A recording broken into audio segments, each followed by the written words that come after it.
This is London.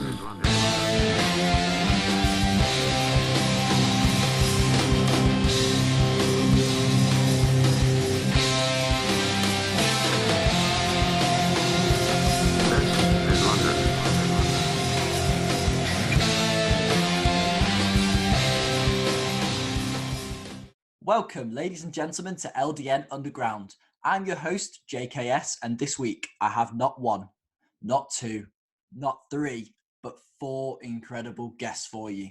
This week, I'll be joined by the always polite InZanley Rude. We'll cover some controversy which cropped up on last week's podcast when Alex Reiman made comments about Olly Lloyd.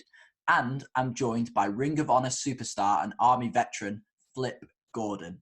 If all that and more isn't a reason to like, subscribe, and follow the podcast, I don't know what is. So let's dive underground right now with my first guests. They are the Northeastern Tag Team Champions and two names known to the fans of LDN, Zane and RJ of InZanley Rude. Welcome to the show, guys. Thank you very much for joining me. Hey, man, thanks for having us. So I'd just like to kick things off saying, how are you two both doing? How are you finding the coronavirus and all that kind of stuff? Are you keeping well? Trying to. Can't work out too much. Can't do much, but trying to survive. Pretty much.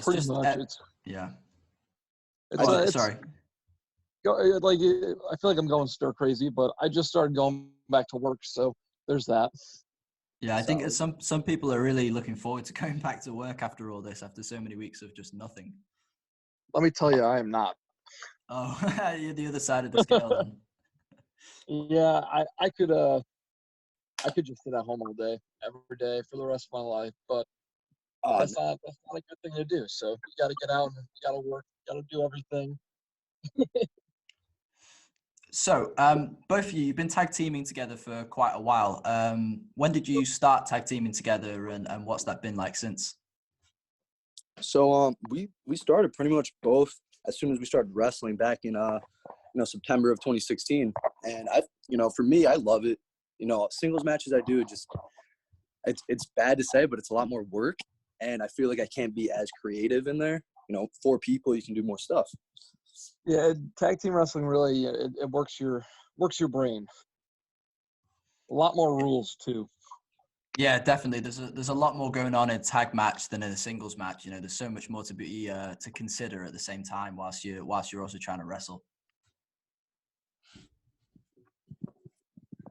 So you two met LDN promoter Sanjay in November 2017 at what was an XWA wrestling show in Rhode Island, if I'm correct. Did you know much about LDN before that? And what was your first impression meeting both him and the LDN champion, Alan Lee Travis, at that time? Well, for RJ, you want to go ahead? Oh, you can go ahead, dude. Sweet. But for me, I had known about LDN since Flip and MJF made the tour down, I think 2015, a few years back. And I always, had that as a goal of mine to make it down, because I did look up to Flip and MJF back in the day. So I did know about LDN and Alan Lee Travis, but I think me and Sanjay really hit it off because I didn't know he was a promoter, so I didn't have to watch what I said, and I think that worked good. Yeah, that's kind of how I felt. We didn't really know who he was. We weren't sure that he was a promoter. So we were just having fun, going back and forth, messing around. So it was just a lot of fun meeting him. Yeah. So from there, obviously, you made a deal to come over to England and to wrestle over here. What were your expectations like before you came over to the UK to wrestle? And perhaps how did those change, from actually, coming over and experiencing the UK audience?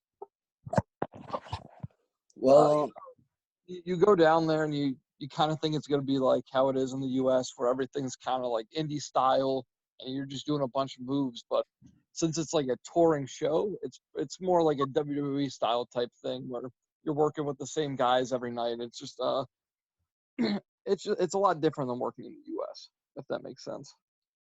And I also expect to wrestle 2 or 3 times a day, but that's the fun, challenging part of the tour. Yeah, there's definitely something that we've had a couple of guests from America, the last few weeks who've come over and wrestled with LDN. And that's definitely a common theme, is the change of going from maybe wrestling 2 or 3 times over a weekend to wrestling, you know, sometimes 2 or 3 matches, you know, just in a single day. Oh yeah. And plus, you're doing it multiple days in a row, so it's not like you're really ever getting a break. Yeah, definitely. It's Steve Gibkey was saying that it was one of the most challenging experiences of his life in terms of physically, the demand of having to wrestle, you know, that many times for such a long period of time. But he said it was also, you know, extremely rewarding at the same time. Oh, it is. And it really makes you feel like, you know, a pro wrestler. You know, you really live in the life for 10 days, you know, just traveling up and down the highway, you know, wrestling, trying to get some food in, trying to get a workout in. It's something else. You really have to like balance everything in order to do it. It's challenging, but it's definitely the most rewarding thing you can do. Yeah, certainly. I think I've the longest period that I've wrestled with LDN was I did a 3-day weekend sort of like tour, 2 shows down in the south and then a drive up to Leeds, and I definitely found doing, you know, 6 matches over 3 days was intense, but I don't know how I'd fare doing 3 weeks of non-stop shows. Yeah. So I think it's you get the ultimate respect for anyone who does. Thank you. Yeah. So it's May 2019, and you didn't actually on that specific tour, you didn't have the normal 2 to 3 Americans. There were 8 Americans all over for the tour in total. Of those people, had you already met a significant amount of them and worked with them? And what did you find working a tour in the UK, but with lots of people from America? I mean, it kind of made it easier for the first few days because I feel like I knew a lot of people there, or at least like, you know, Channing Thomas and TJ. We weren't close with them, but we had known them, so we're just a little more comfortable. And by the end of it, it's like, oh, we're all best friends now, you know? Yeah, and it was kind of cool getting to do a tour with people you kind of knew, and then like halfway through the tour they added AMS and Sean, so like we had met them, but we never really were close. So it was just cool to get close to people at the area in the area. Yeah, and have you got any highlights or favorite matches from that tour? From that tour, I'd say that the tag team main event, RJ. Yeah, that's exactly what I was gonna say. Now that one was crazy. Was that the first night? The second night was a real good one? Yeah, the first. So we did this same type of match 2 days in a row, and the first day the audience just really didn't care about it, but then when we did it the second night, the audience just ate it up, and it was just one of the greatest things we've ever done. It was honestly one of my favorite tag team matches we've ever had. Okay, yeah, you definitely. I think there's something about going out there in front of a crowd one night and perhaps not getting the reception you're expecting. Because when you're thinking of stuff you can do, you build it up in your head like, okay, this is going to be really cool. And then when you don't get that pop or that reaction that you were expecting, it can be a little bit disheartening. But then to go out the next night and get, you know, an amazing reaction it builds your confidence, definitely. Oh yeah, it was definitely something we needed. Yeah, we were stubborn, I think, in that sense. I feel like most people probably would have changed up, you know, most of the match, but we were determined to do our American indie stuff for at least, you know, night and see how it went. And I think, we killed it that night. Definitely. Amazing. Now, Said, this is something that Sanjay has added to the notes that he sent me. I've been told that you nearly got run over in High Wycombe by a bus. That's something that I was told. So yeah, it was actually the day before my 20th birthday, and then the show had just finished. You know, we went across the street, took a nice picture. I think we grabbed some food, and I was just ready. You know, the cars go different ways. You know, I'm a stupid American. I was confused, and you know, I just crossed the street without looking. I saw a bus, but I was like, yeah, it'll stop. You know, I don't know why it's on that place.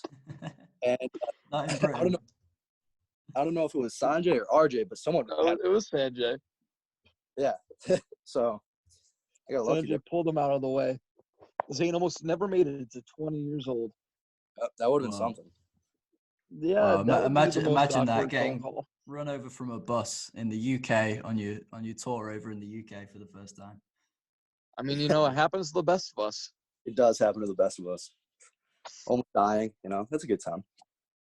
So RJ, how did you find the food whilst you were over here? It was definitely a lot different from American food. Like the portions were smaller, but then again, everything was a lot cheaper.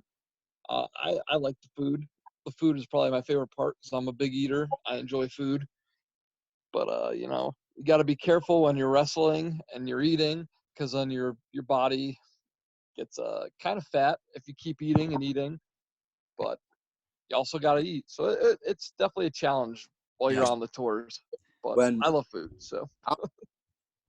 This is something that I suffer from when I'm working shows. Is I tend to get I get like fairly nervous like before a match. Like I tend to overthink, but something that I found is like a couple hours before the show. Like I need to eat a good few hours before the show starts, because if I try to eat like 2 hours, 1 hour out before a show, like I just can't get the food down. Is that something that you guys experience, or do you just eat whenever in terms of before a match? uh, Well, I bloat extremely easily, so like I literally can only eat like probably like 9 hours before a show. So I'll eat probably like 6 eggs in the morning before a show, and then I won't eat again until after our match. yeah, I'm different. If I get hungry, I need to eat something, and especially like Oh yeah, I'll always have some snacks, some nuts or something, and I might be eating it like right before I walk out. I don't really care. Zane turns to a grumpy kins if he doesn't eat. Yeah, I get very hangry. Sanjay knows that very well.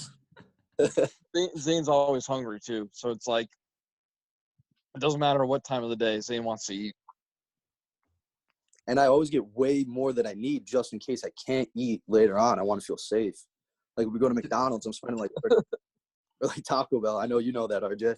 I'm Oh always yeah, dude, the whole tour, Zane would buy way too much to eat, and he'd be like, "Why'd you guys let me get this much?"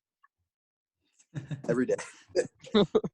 To be fair, I've been guilty of that a few times after a show, or like when you're traveling onto a new location, you don't know when you're going to get your next meal. So you sometimes like you buy too much because you're like trying to hoard it all just in case something goes wrong, or you leave the venue and you don't have time to stop later and you just need something. Definitely, yeah. Now, RJ, the big question is, how did you find Sanjay's personality on the tour? Oh, dude, it was it's a lot of fun. Sanjay is a great guy, and I absolutely love just messing around and joking with him. You never know when he's gonna tickle you, though. That's that's a scary thing. I'm a You see, very ticklish person, and he'll be driving, and he'll just reach over and jab you in the side, and it's just not a good time. And you can't do anything because he's yeah, driving. see, that's the trick. You've got to sit in the back, and that's how I always sit in the back, and then you avoid the tickles.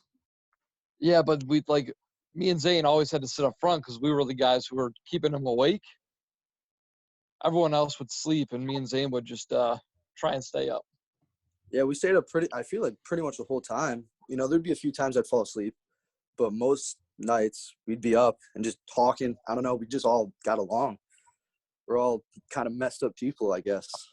Yeah. Yeah. You can't have you've got to have something wrong with you to want to be a wrestler for sure. I think there's something every wrestler has something. So you both made a really big impression on the LDN audience, and you're invited back in February. Was that tour any different to the first tour, or was it sort of more of the same? I think it was a lot different, actually. I mean, like, for one, we hit like pretty much all different venues. I feel like we actually got to see a little bit more. Yeah, it was weird because everything was like way farther than the tour before, but for whatever reason, we were able to have more time to go explore. Yeah, and like because there was only 4 Americans originally, and then after a day or two, the other 2 kind of They faded away. Yeah, that's away. literally my next question. I put in my notes. That's the next thing I'm meant to be asking you both about. But if you want to jump into that right now, you're more than welcome to. Yeah, because that's the main reason I think the tour was so different, because like you said, the first tour we had 8 Americans. Some nights I actually only had, I think 1 or 2 nights I only had 1 match the first tour. And then that second tour, there was only 4 Americans, so it was going to be a smaller tour. And then they got kicked off. So me and Artie just were like the workhorses of that tour, doing everything. Yeah, we had to do like double the work of everything. There's definitely some days where we were a little lazy, but that's just because we were like the whole time it was go, go, go for us. didn't really get a break. Yeah, it was something else, but I think Sanjay maybe respected that a little bit more because we could have been like, nah, F this, screw this, we shouldn't have to, do that work. But we were like, we owned it. We wanted the challenge to do more matches, have more fun, And then I think Sanjay rewarded us, taking us to Abbey Road and seeing more sights. Yeah, the thing with LDN wrestling is you got to check your ego out the door. Everyone is the same when you go there, and that's what I love about it. It's like, 100%.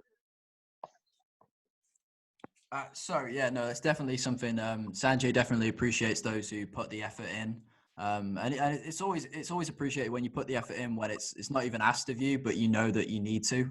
That's definitely something I think most promoters in the UK appreciate. There is a big culture in the UK of people sort of showing respect. They call it paying your dues, and I definitely think that still translates even when you're working on shows. Putting that extra effort in and going the extra mile to make sure that a show happens and that the audience gets what they want. 100%, because out here in America we might have some name value, but really in the UK, especially that first tour and even really the second tour, we're nobodies out there. We have to each night it's a new crowd, and we have to earn the respect of all the fans and the boys in the back, because we don't want them thinking, hey, we're just these Americans that deserve it or whatnot. Yeah, it's all right. It's like that for me wrestling in the UK anyway. Nobody knows who I am. Yeah, it's every time you wrestle, you got to make sure people remember who you are. Yeah, definitely. So something else that I've got in my notes, I was told there was a storm on the way to Llandudno, Wales on the second day of the trip. And the van was really close to tipping over, and then you got stuck in the mud at 3 a.m. And Sanjay described this as a journey from hell. So we kind of wanted you to both recount your experience having to getting the van stuck in mud and it nearly watch my language, getting the van stuck in the mud and nearly tipping over. Yeah, that was literally the experience of my whole life, probably. There was sometimes we almost sunk in the water. The water was so deep, 5 feet deep. And I remember the engine just started kind of smoking because we had to restart it. And I feel like every road was getting shut down. And I feel like that journey back is what made the other Americans say, I don't think this is for us. Yeah, I was definitely freaked out of that. It was just like, there's certain times where I was like, please, let me get home safe. I don't want to die in the UK. No offense. I'm going to die. I would like to die around my family. So it was, the other Americans were definitely really freaked out. And that definitely was a big turning point for them. Yeah. So at any point, did you think that you wouldn't make it back from that experience, or were you?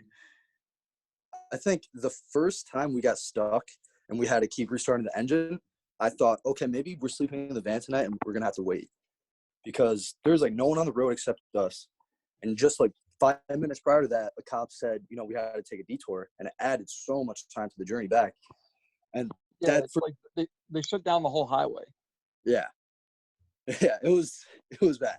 So we had to literally take all back roads home, which was even worse because all those were flooded even more. So it was just, there were some times where I didn't think I was making it back. Yeah, it's quite a British experience, I think. That's a real sort of British wrestling, and then also crossing over with a British culture experience, the difference in the roads and what they're like, and literally getting stuck in the mud. Yeah. So we've kind of covered it already. You guys really did have to pick up the weight during the rest of that tour. But overall, how did you find the rest of the tour? Aside from obviously having to put, a significant amount of effort in to make sure that the tour carried on and that everything went smoothly, did you still enjoy it? Nothing against them. I think the tour got way better. It was just they were kind of negative towards the whole thing because I don't think they realized what they were getting themselves into.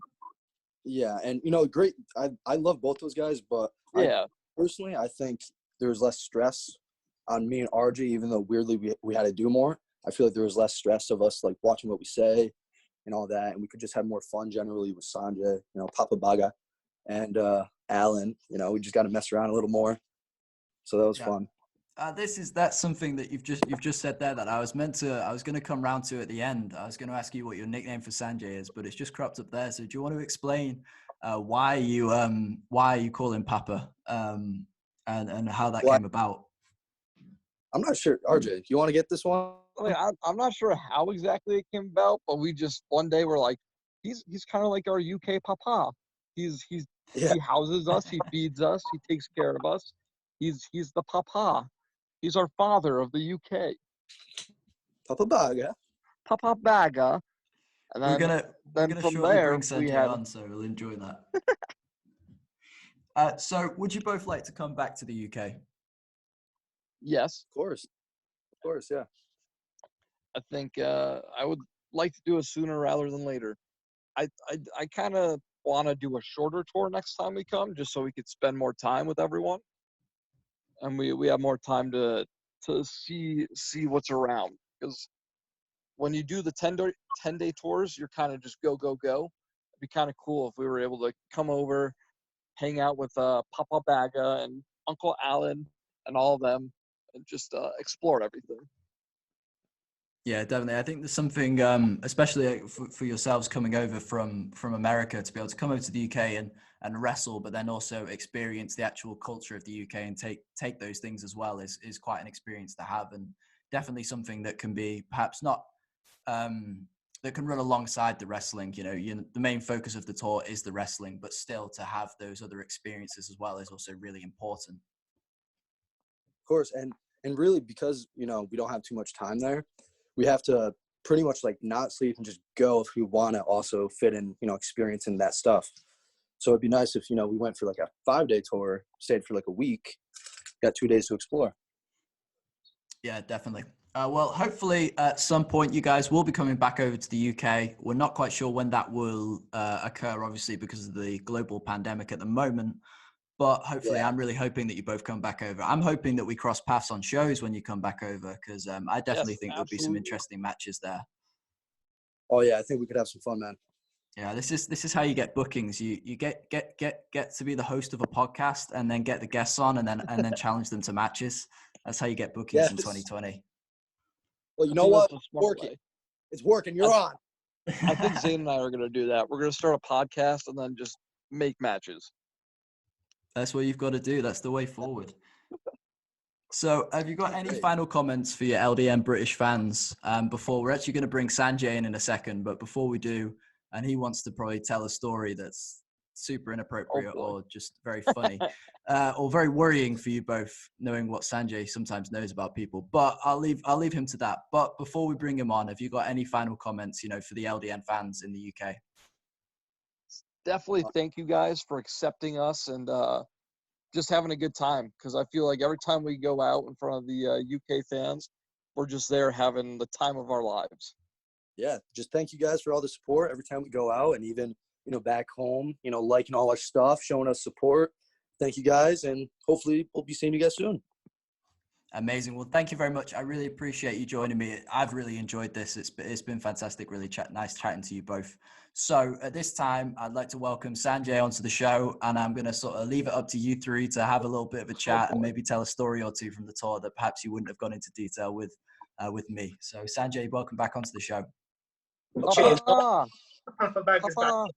I'm going to embarrass you both a little bit, and I'll be a bit nice at the same time. So we'll start with you first, RJ, your first tour.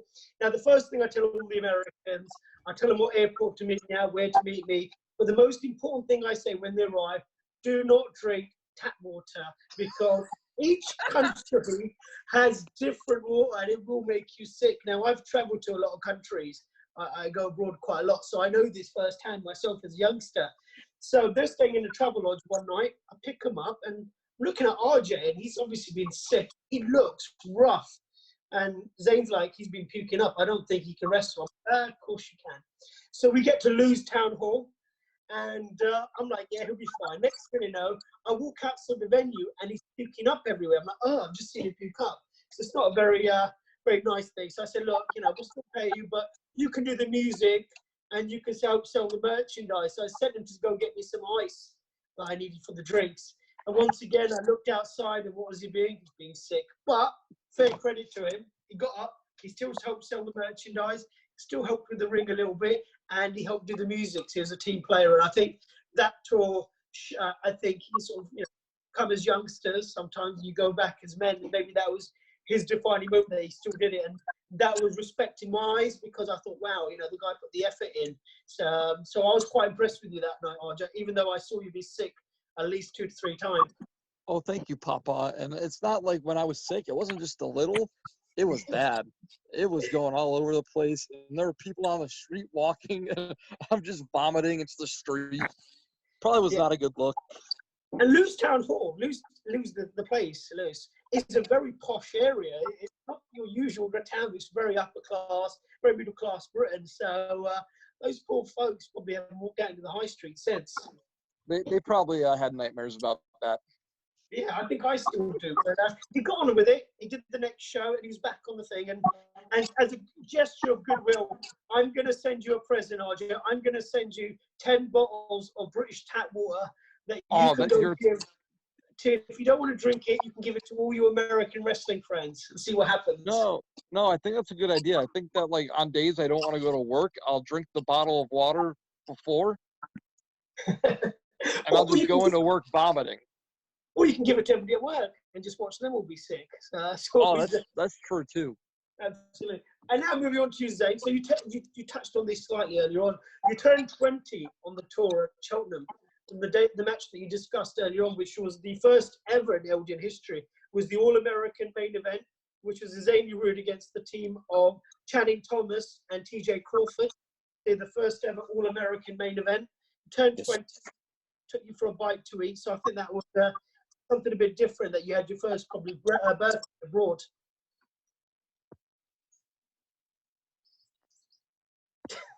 Is Zane there? Zane? Oh, what? We'll have to re-record this bit. I'm putting you over here. You've got to say something. I hear what you said. I'm sorry. Yeah, the line's a bit crackly. Look, I'll start again. I did it on purpose. Come on. Let's hear it again. Zane just wants to be put over twice. It's like the tours again. All right, let's start again. And Zane, moving on to you. One story that was interesting, that on your birthday, which I think the first one you had abroad, you turned 20 in the UK, Cheltenham. You had the first ever All-American LDN tag match main event. It was InZanley Rude against TJ Crawford and Channing Thomas. And I think that tour was going to get you one over. Was an interesting one. But I will say, I've never seen, as you said earlier, somebody eat so much food in my life and then waste so much. Now, you touched on this earlier on. I think you wasted probably about 100 quid in food that you didn't eat. Oh, yeah. No, for sure. But you know what? You got to do it sometimes, man. You got to make sure you have food just in case. Absolutely. Yeah, I could never do that. Yeah, I couldn't do that either. I tried to make him eat his burgers, because not only would he not eat his food, he'd take it back to my house when they were crashing at mine or at the hotel. And the next morning, the rooms just stink of food that he's not going to eat. 3 days later, they're in the fridge and they stink. And poor RJ had to share a room with him. How you put up with it. Man. It was horrible. Well, fast food is you can't really heat it up. It's only good once. So what am I going to do? But we'll say that on that show that he was ill, RJ was ill, you stepped up and did I think a couple of matches on the show to make it up. So I did appreciate that, which is why you two both came back. And on the second tour, going back to the story where we had the incident with the other 2 Americans who were sacked, I think it was interesting that they moaned and they didn't like the traveling to the long distances, but you guys both got on with it. You did all the shows. They were replaced. I do want to make that point that they were replaced by people like Joey Scott and the inmate who took their spot on the show. So we did have a full team in the end. But you guys took over, and I think you both did a great job. And I look forward to welcoming you back, both in 2021 at this rate, I think. Yeah, well, that sounds great. I'm ready. Yeah, we're definitely ready to come back, Papa. Oh, well, brilliant. And you can beat Justin up, because he's our new regular job boy that we beat up. So he's all yours, fresh meat. That's no, not what true. happened to Harrison? What happened to Harrison? I don't know what's happened to Harrison. No one's heard of him for the last few days, so who knows? No, I'll have you know, Sanjay, I am both the Open Challenge champion and the Dan Bryden Memorial Trophy holder. Dan Bryden Memorial Trophy? Wow. Yeah, that's mainly because I nearly killed him earlier in the night. But You know what? I'm the proud holder of that trophy. Still to this day. It's been like a couple 100 days now at this point. Damn. We're proud of you. We're proud of you. Pretty good. But yes, I do just get beat up on the shows. Thank you very much, guys. I really appreciate you joining me. It's been really entertaining, and it was really interesting to have Sanjay on for those few minutes there to hear some stories. So thanks for coming on, Sanjay. I appreciate it. It's my favorite part of the podcast is when we bring Sanjay in at the end to back to the guests. To embarrass everyone? To embarrass everyone. It's the best point for me because I can just mute myself and just sit back and listen and laugh. It's a good time. It's a good time. Papa's are always embarrassing people. That's very true. The problem is Papa's got very naughty boys from America to put up with. So, That's true. I took them to Thorpe Park, so they had a great time. So it wasn't all bad. We had some fun. We had a lot of fun. Besides when you would rush us and say, 5 minutes, 5 minutes, get the ring up, 5 minutes. That's a story many Americans will tell, unfortunately, and all the wrestlers. But story for another day. Well, thank you very much, you boys, and I'll see you next time. Yes, thank you for having us. Thank you. Thanks very much, guys. I really appreciate you joining me, and stay safe, and we'll talk soon. Well, that was certainly an interesting interview with InZanley Rude. I can't thank them enough for joining me. I thoroughly enjoyed it. I thought it was fantastic. Now, before we move on to our next guest, I'd like to just sort of backtrack a little bit to last week. Now, there was a little bit of controversy with Alex Reiman from Team AMS calling out Olly Lloyd. So at this time, I'd like to bring both Olly and Sanjay onto the show, and I'm just going to let them discuss what was said by Alex last week and the controversy that surrounded everything. Well, first of all, Olly, thank you very much for coming on the show. It's much appreciated. No worries. Nice to be here. Fantastic. A bit of backstory. So Olly Lloyd has worked for LDN up and down the country for a couple of years. He came with us to the United States. We put on a joint show with Pro Wrestling Magic, which is run by Steve Off and Sean S.J. Higgins. Steve Off is a member of AMS, the American Murder Society, the tag team champions. They faced Olly Lloyd and his tag partner at the time, Jonathan Edward Gale, in a tag match on the show. So we spent a couple of days in America. We did a show the night before in Staten Island. So we're at this show and they had the tag match. Now, I didn't see a lot of the match because I was running the event and other things going on, but I came backstage and everybody seemed to be a bit annoyed with each other. But within a couple of seconds, everyone shook hands. I thought, all right, doesn't look like the match went well. It's the way it goes sometimes. You can't have, not every wrestler can have their best match every single night. So I was a bit like, what's going on? After a while, I just sort of ignored it till after the show. I found out what happened, and obviously there was a bit of an issue between the two. So AMS won last week, and Alex said a few things about Olly that weren't very nice, or he might say the truth. I don't know. I didn't see the match, and I still haven't seen the match to this day.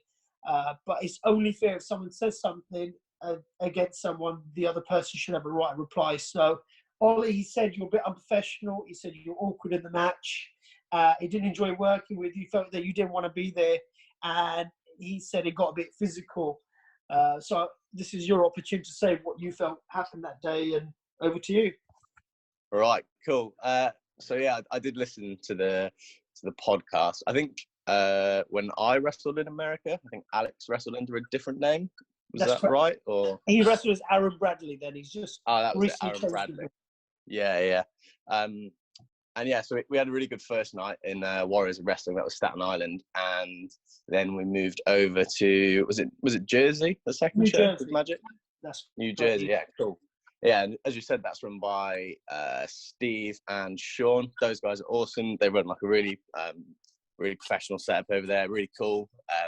They hosted us really well. We all got Magic T-shirts at the end of the show. So actually, as an overall experience, it was really good fun. And it was really good to see the different style of shows over there. I think there was something like 18 matches on the show, and everything was run in segments. It was very different to a typical sort of British show where you've got 5-6 matches. So the American one. Yeah, the American one. Sorry, yeah, it had about 18 matches on it, was it, or something like that? That's great. Yeah, that's the American way, and that's how they do things over there. As I've learned, sort of things, the American indie style.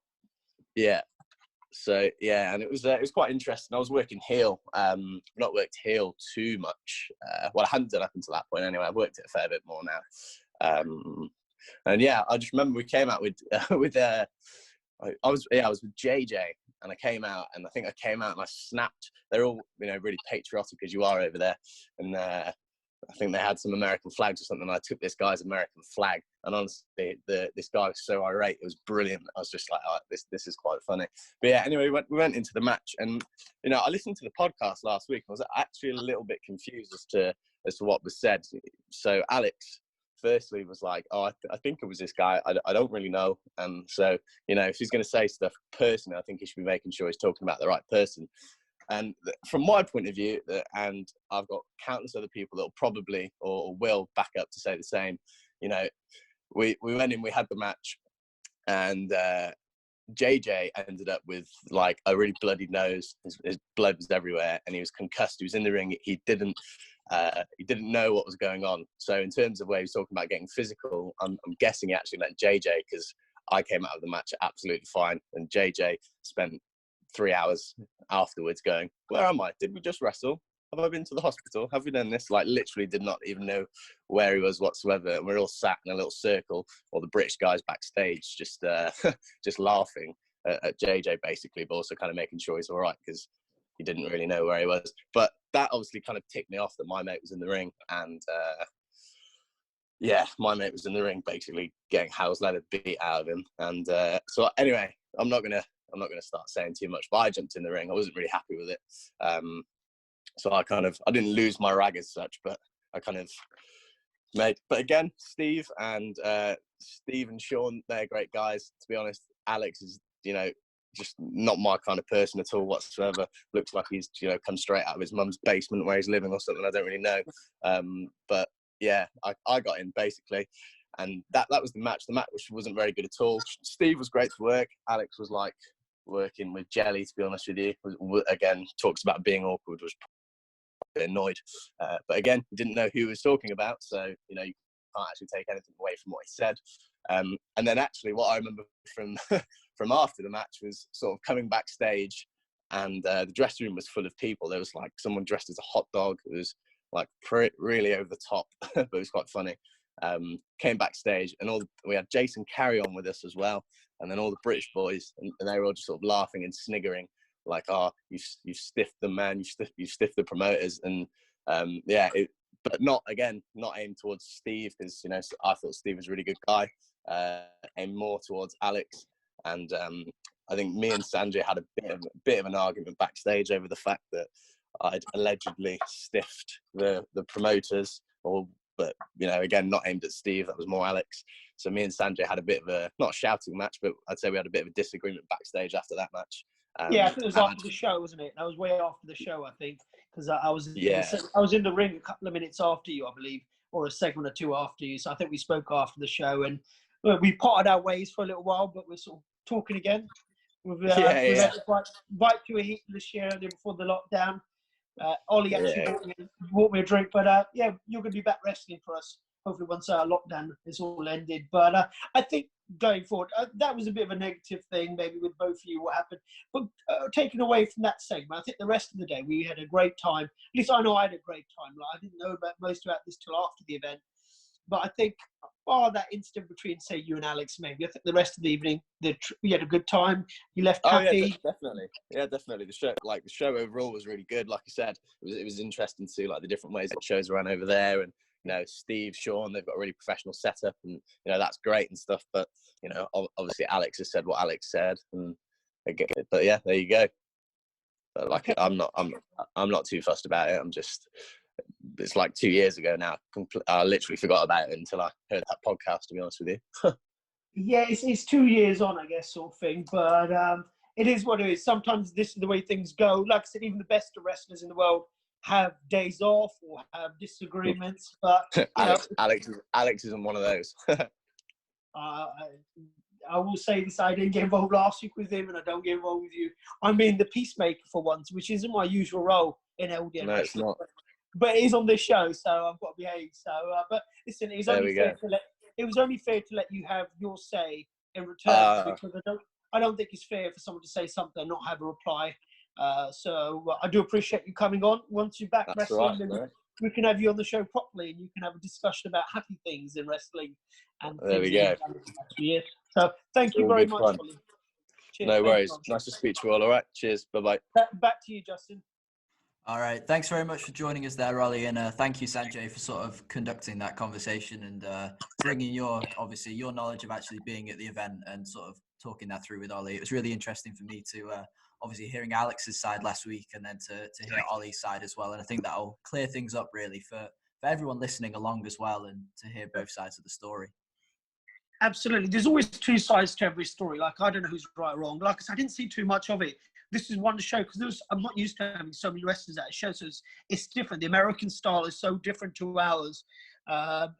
There's so many wrestlers, so there's so many things happening. We had Nunzio, former WWE guy, at the show. I was in the ring about, I think, the next segment or the segment after.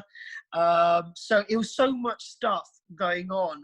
I didn't get teared by afterwards, and then obviously you can imagine some of the boys ribbing it, making it probably a little bit worse. But listen, these things happen, but you shake hands, you go your separate ways, or you go at the end of the night, and the next day is another day. And I think you just got to get on with it. And boys will be boys, so it is what it is, I think.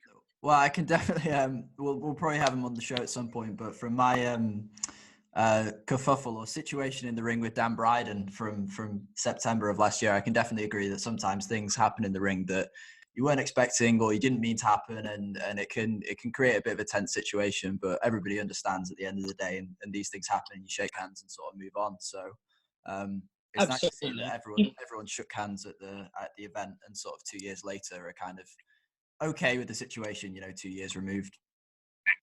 Absolutely. And the last thing I'll say is, like, we all left that night. And I said last week that I appreciate the Pro Wrestling Magic team. I like them. I like Alex, Steve, Sean. I enjoyed my time there. We're going back there. Was going to go back there this summer, obviously.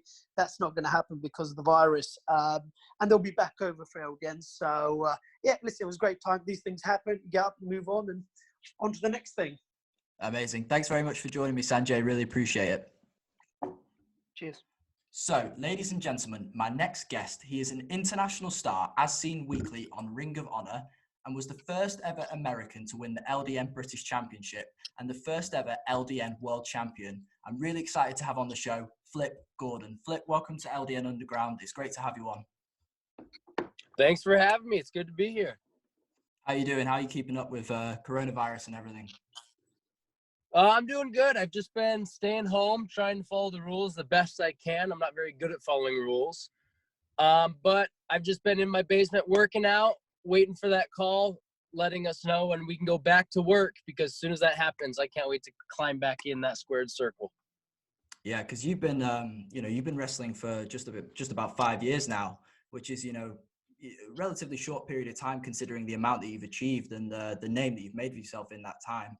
Obviously debuting, back in 2015 and 2 years later, getting the opportunity to come over and wrestle in the UK for LDN.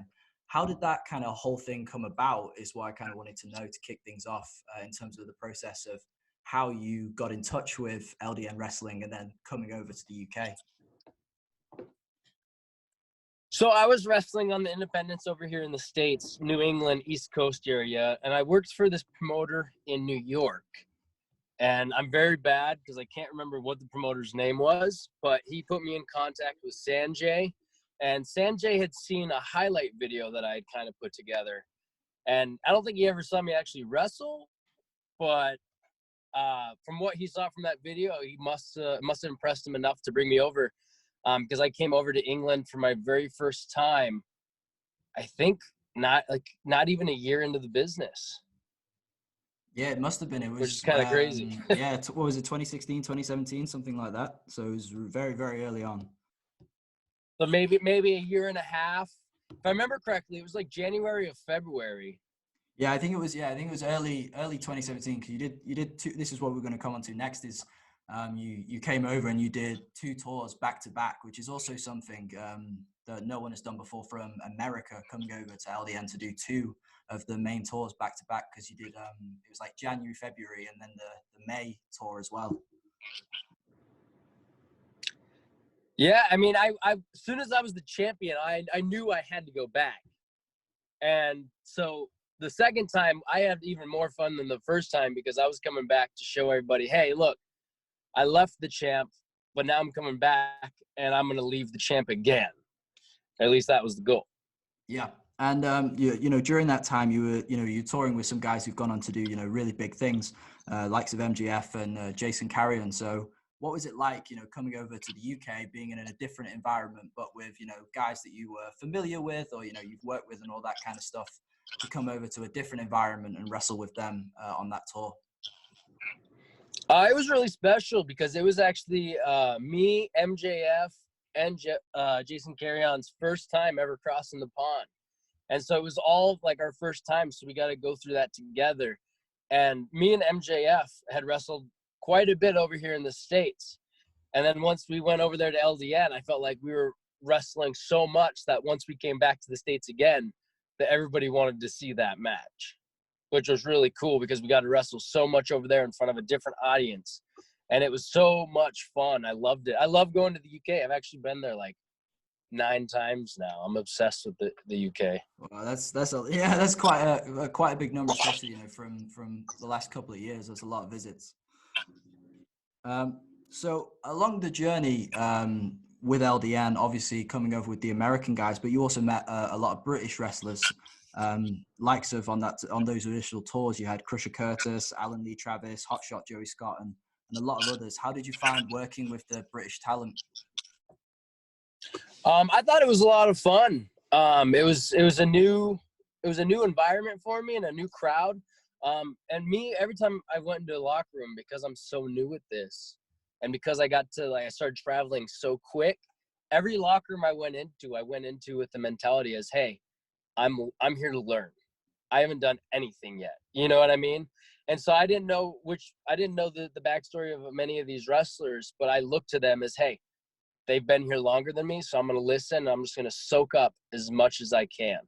And that's what I tried to do. And I had a lot of fun. I thought actually the one I had the most chemistry with was definitely Crusher.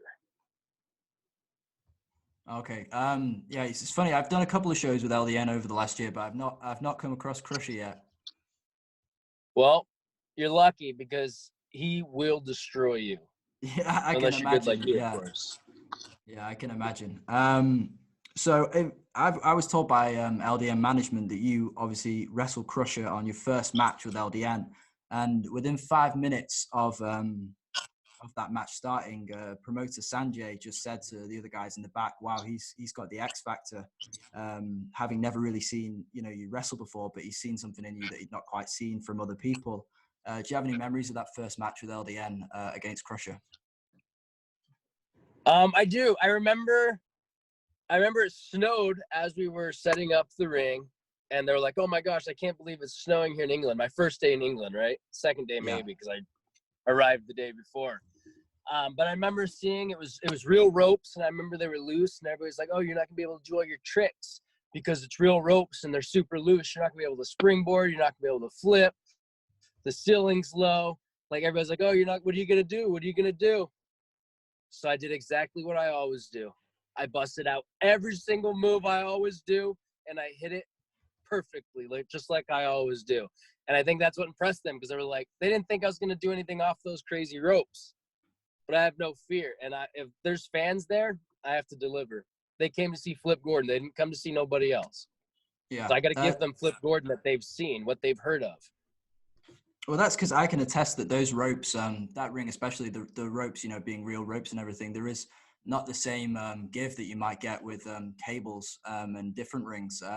And obviously you have a background in But if anything, it taught me how to have more body control, because the ropes are looser. So it taught me how to, hey, if I can't do this, I can do this. It helped me think in different ways, because there were some things I didn't want to go for, but then it would help me come up with other ideas, which really helped tweak me. And honestly, my first tour there in LDN, because it was my first time wrestling so many times in a row, I felt like I learned at such a fast pace that first time that when I came back to the States, I had new combinations, I had new moves that I had thought of, like strike sequences, everything. Like when you wrestle that much in repetition, when you do tours like this, you can only get better. And if you don't, then you're doing something wrong.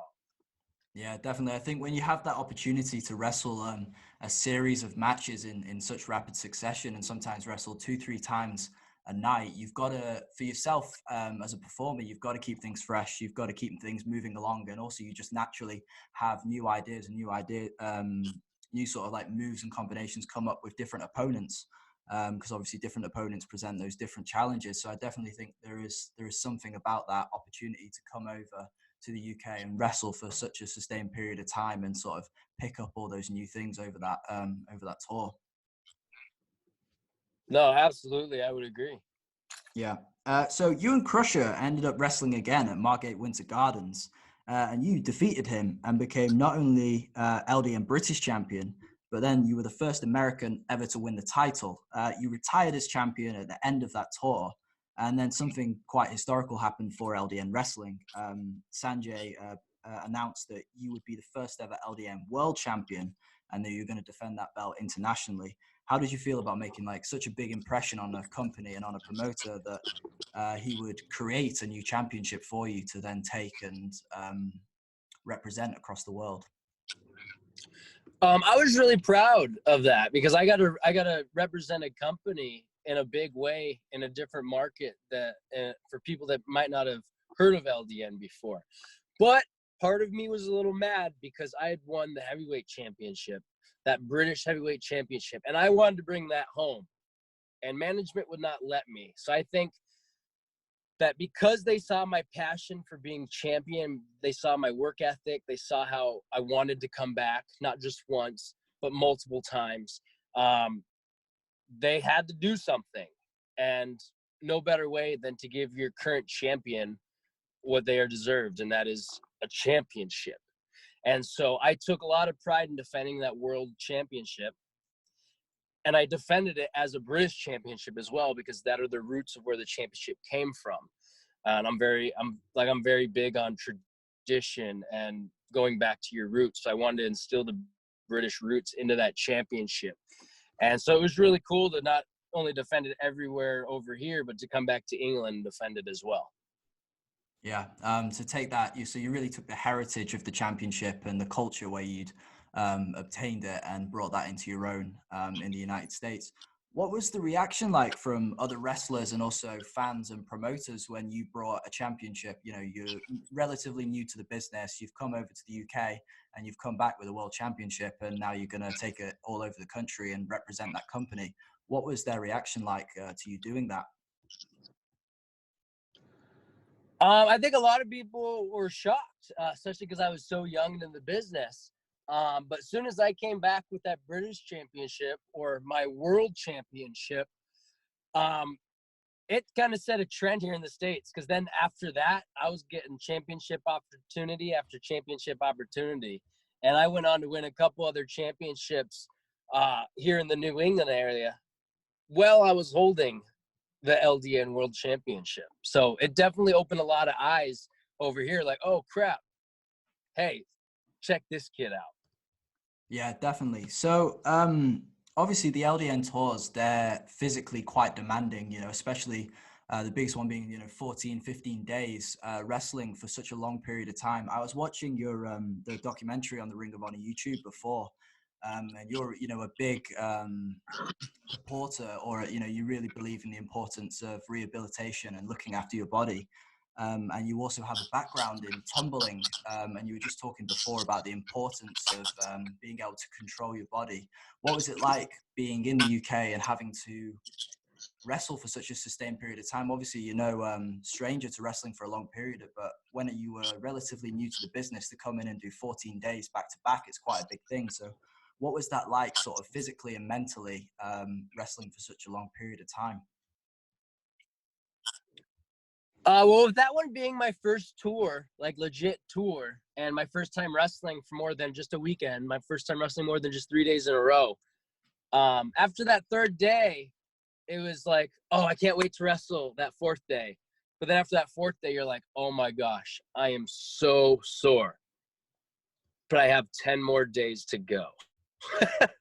And so, but I fell in love with it. Like, yeah, you're sore, but you learn how to work in different ways. So you're not bumping on your bruised hip. You're not falling, you know what I mean? You're not falling on your bruised arm. You learn how to move in other ways to kind of protect yourself. But I loved it. I love wrestling. I went to Mexico after that. I went to Japan after that, and it prepared me for those tours, because those tours are very brutal. But I love wrestling. If I could be in a wrestle, if I want to wrestle 4 or 5 days a week, maybe not 7 days a week, that's a little insane, but I just love wrestling so much that I would love to wrestle 4 or 5 days a week every week. Yeah, it's physically demanding, but as long as you're training the right way and rehabbing the right way, you should be able to do it, no problem. Yeah, definitely agree with you 100% there. I think there are a few people really on this planet who are truly blessed to have that opportunity to wrestle that many times. So it's something to really take pride in when you have that opportunity to do that. It's a real privilege, I think. Absolutely. And I don't think wrestling that much is for everybody. You know, being away from home is not easy for everybody. But it's one of those risks and one of those sacrifices you have to take in order to succeed in this business. Yeah, definitely. I think that's a massive theme and something that's come across because we're 3 episodes into the podcast now. Everyone I've spoke to, it's about putting everything on the line or putting more into wrestling than potentially is promised for you to get out of it. And you put that effort in and it will reward you eventually. And that's kind of a common theme that's come across from everyone that I've spoke to. Absolutely. What I always try to tell people is the world knows how much hustle you put in. You can lie, you can tell me, you can tell your neighbors, you can tell your friends how much you work out. But guess what? If you're not actually putting in that work, the universe knows, and the universe will not reward you until you put in that work. If you don't make the sacrifices, if you don't bust your ass, you can lie to everyone and you can look like some cool, you know what I mean? Like, oh, he works so hard. But guess what? The universe knows. And if you don't put in the work, you're not going to get it. Yeah, definitely. So shortly after your tour with LDN, you signed with Ring of Honor. And then obviously the rest they say is history. You've achieved a great deal the last few years with the company.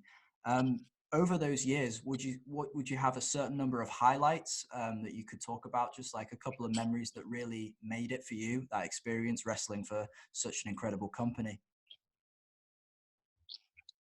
Absolutely. I'll give you my top 3. Sweet. Perfect. My number 1 would have to be All In. When I was not booked, but I won the over-the-top Battle Royal and got my opportunity at the Ring of Honor World Championship. My second favorite would probably have to be Madison Square Garden. I came back from a devastating knee injury. I blew up my MCL in January, and I came back April 4th, I believe it was. Sold out Madison Square Garden, surprise return. It was just so electric. It was a dream come true to perform in that building. And then number 3 was wrestling on Chris Jericho's first cruise ship, and I won the Sea of Honor tournament, getting another opportunity at the ROH World Championship. However, I still have not won the ROH World Championship. Even though I won those 2 times, they're in my top 3, but one of those is going to get kicked out because I am still the number 1 contender for ROH World Championship. So once I win that, I'm going to have a new top. That's going to be my number 1, right? Yeah, something to focus on and move towards, and definitely would take that number 1 spot of all those highlights with the company. Now, I've got to ask you, what was it like being in the US Army? Because you're quite a regimented person, and did you find that was something you had before joining the Army, or was that something that you picked up in the Army and then have taken from there? It was definitely something I picked up in the Army. Like I had been like kind of organized as a kid, but like when I went into the Army, it taught me so much. I didn't have a dad growing up in my life. I had a stepdad in high school for about 4 or 5 years. But the Army taught me so much when it came to discipline and work ethic and just being on the road, being away from home. It literally just prepares you. Gas station food, like the military and the Army are very similar in very many ways. So you definitely found that experience, really brought you towards mentally preparing yourself for wrestling. Oh, absolutely. And physically. I mean, definitely mentally. I wouldn't have been mentally prepared for wrestling had I not went to the Army first. Because originally I wanted to be a pro wrestler right out of high school. My goal was to move from Montana to Florida and start going to FCW, but then I ended up chasing a girl to college. But everything happens for a reason. That's where I enlisted in the Army, was in college. Had that not happened, I wouldn't be who I am today. And God knows if I would have even been wrestling, you know? I might have been too immature, and I might have burned a bridge too early had I not been ready. Yeah, I totally agree with you there. I initially, like before I started training to wrestle, I always wanted to do it, and I wanted to move to Canada and go over there when I was 18 and go to BCW, because I knew they had like a relatively full-time schedule, and go train over there. And then when I was 17, before like I was still planning on doing this, I got picked up for a TV series over here in the UK. And that just changed everything. And so I was training over here in the UK, and I still wanted to do that, but then I got picked up for the series. And luckily, everything worked out. But it was definitely, you have one expectation sometimes, but life, you know, throws you curveballs, and you just got to do your best to deal with those situations and move forward. Absolutely. I mean, even with like another thing on top of that, like going to Idaho, I was a mascot and got to work with the cheer team, which helped me with my body control. They taught me how to tumble, whereas before I just thought I knew how to tumble. I was just backflipping off stuff in the backyard. But they took that, and they took that street power, which we call it, because the street tumbler, you know, backyard tumbler. They took that, and they taught me form, and they taught me how to control my body. And I can promise you, I wouldn't be the Flip Gordon I am today had I not got that training while I was in Idaho in college. Yeah, and that definitely. was before the Army. You know what I mean? So it's just everything in your life adds up to where you're trying to go. Yeah, it builds you. Sometimes you might not understand it at the time, but everything happens for a reason. Definitely. So, Flip, I've got something that I'd like to bring to your attention. LDN head referee Dave Walker. I know it's not a bad thing. The bad thing comes when we bring Sanjay on in a minute. But for now, this is good. Dave Walker emailed me this, and I'm just going to read it out to you. Wait. Dave Walker knows how to use a computer? Yes. I received an email. It was forwarded to me from LDN management, but I did receive an email from Dave Walker. Yes. I thought he would have sent a dove or something. Yeah, with a little parcel attached to its feet. So it doesn't sound as good for the podcast though. So Dave says, Flip Gordon is the most talented international wrestler I've ever met. He will achieve any goal he sets. LDN fans loved him from the minute we saw him. I didn't know what to expect when I met him, but once I'd seen him wrestle, I saw a man with something special in him. On behalf of LDN, we want to thank Flip for coming to LDN, and hopefully one day we'll see him back. Do you have any response or comments about Dave and that message in general? That was very, very humbling. It was very cool to hear those kind words from Dave. He was such a nice person when I was there. He welcomed me in. He told me if I ever had any problems, to reach out to him. Fun fact, one of the things I miss about Dave is I miss chasing him around with my belly button, because he is deathly scared of belly buttons. So, but I can't wait to see him again when I see him again. Because of those kind words, I'm going to give him the biggest hug ever. I hope I don't break him. Amazing. Well, I'm sure Dave will appreciate that. Now, something that we've been doing with pretty much everyone once we've done the interview, thank you, by the way, for joining me. I think that's been really fantastic, and the fans are going to love hearing everything you have to Absolutely. say. Something that we're doing is we're bringing Sanjay in, and we're just letting him tell sort of a story or a memory or something to embarrass everyone who's on the show. So prepare yourself. Of course, for that. he's got to get his. Did he tell you how he used to sing "Happy Birthday" at least one show? No, I still do. Every show I find somebody to sing happy birthday to. And the best thing is, it's never their birthday. I just like embarrassing people and having a bit of fun. So I think Flip's had about 10 birthdays in the UK. I've had about 10 birthdays every time I come to England. Absolutely. Well, hopefully you get some birthday cake. That's the most, or a present. So, but I thought it'd be interesting to tell you about Flip away from the ring. Now, I can't tell you most stories, but I can tell you that on the tour we had lots of fun. We made MJF's life a little bit of living hell for a couple of days. I think he enjoyed the banter. He deserved it, though. He deserved every single thing we did to him. And we did do a lot. We had lots of fun. We went to Nando's. We made MJF cry. He won't admit it, but we have proof. We made MJF cry. That's how much we picked on him. I think we do have the proof as well, something. So, That's the scariest thing. But no, but in the tour, I took Flip to Nando's along with the others, which I think became his favorite UK place to eat. We went to the cinema, and I think we had lots of fun on the tour, which was the most important thing, I think, is that all of us bonded quite well. And I think that's the important part of the UK tour. You're going to be in wrestling every single day, your body hurts. But if you don't have the fun around it, around the shows, it can be very dull. So I think at least myself and Flip had lots of fun on the tour, and winding people up, especially MJF, and maybe Alan Travis too, was a lot of fun. I think picking on Alan Lee Travis was probably more fun than picking on MJF. Now that I remember. Yes, well, you two went back and forwards and stuff like Sanjay that. So was it certainly kept us entertained. Yeah, Sanjay was telling me stuff before about things you used to say to Alan, and I was told not to bring it up on the podcast. But yeah, we're not going to mention on the show. We're not going to embarrass him or anyone. But I will say they did get along really well. I don't want to paint a bad picture. Alan, Travis, and Flip Gordon. We always had so much fun, and it was always a very fun tour, which is why I kept coming back. And I'm just one of those people. I'm not going to do something if I'm not having fun. Absolutely. You know what I mean? And that comes to every single aspect of my life. If I'm not having fun, then why am I doing it? And if I go somewhere, my main mission's to have fun. That's my main goal, is just to have fun. Absolutely. And even a testament to that, we was in America doing a show with Tier 1 Wrestling, and Flip did a show about an hour or so away, but he came over and met up with us in New York, and we hung out and went around Manhattan for a couple of hours. So, you know, we've not hung out just in the UK. It was nice to catch up in America as well. And you did the first ever LDN show in America as well. Main event. I did. Main event.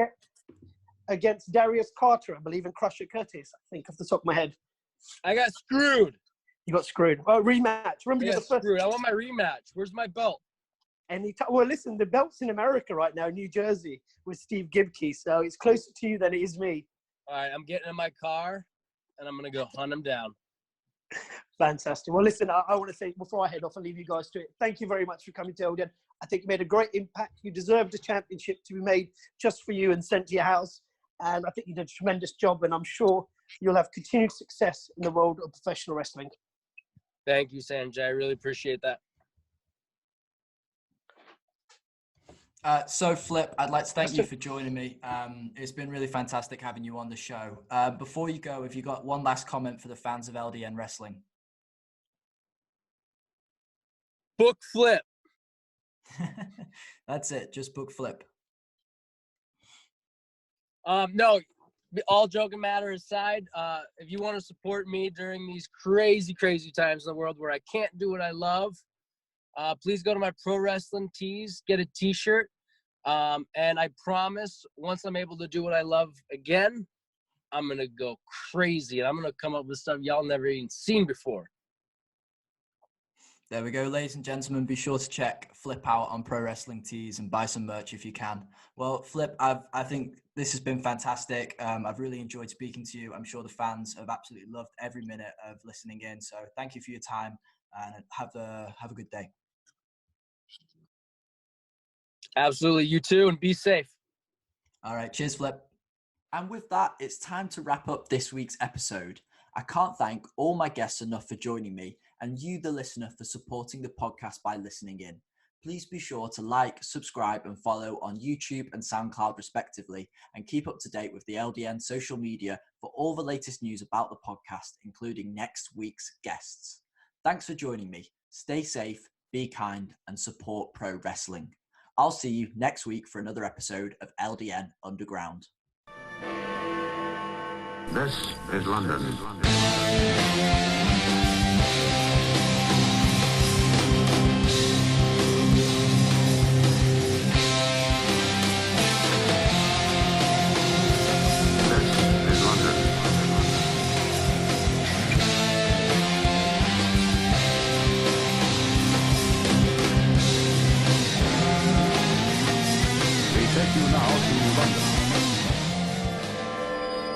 These are dangerous days.